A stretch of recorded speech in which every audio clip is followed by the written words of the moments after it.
கிறிஸ்துவுக்குள் அன்பானவர்களே, ஓசியா 12ஆம் அதிகாரம் 3-4 வசனங்கள் எப்படியாக வாசிக்கிறோம்.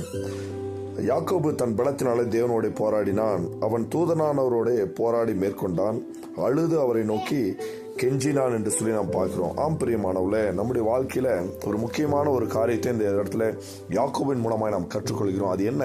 ஒரு தனி ஜெபம் நம்முடைய வாழ்க்கையில ரொம்ப முக்கியமாக காணப்படுகிறது. அதுவும் நாம் அதிகமாக குடும்ப ஜெபம் பண்ணிக்கிறோம், நம்முடைய சபையில சென்று நாம் ஜபிக்கிறோம். அதே சமயத்தில் நம்முடைய வாழ்க்கையில் அதிக நேரம் தனி ஜெபம் செய்ய வேண்டும் என்று பார்க்கிறோம். அது மாத்திரமல்ல, ஆதியாகமம் 32 சொல்லப்பட்டிருக்க, அவன் தனியே பிந்தி தனித்திருந்து இரவெல்லாம் ஆண்டவரோடு கூட போராடி மேற்கொண்டான் என்று பார்க்கிறோம். அப்படி இரவெல்லாம் ஜெபிக்கிற ஒரு அனுபவம் ரொம்ப முக்கியம். ஏன்னா இயேசு கிறிஸ்துவும் தன்னுடைய வாழ்க்கையில அவர் ராம் முழுவதும் ஜெபம் செய்தார் என்று பார்க்கணும். இயேசு கிறிஸ்து ஜெபிக்க வேண்டிய அவசியமே இல்லை, ஆனாலும் கூட அவர் இரவெல்லாம் ஜெபித்தார். அதனாலதான் அவர் வல்லமையாய் ஒரு பெரிய ஊழியத்தை செய்து நமக்காக சிலுவையை சுமந்து நமக்காக அந்த நித்திய ஜீவனை ஆளலும்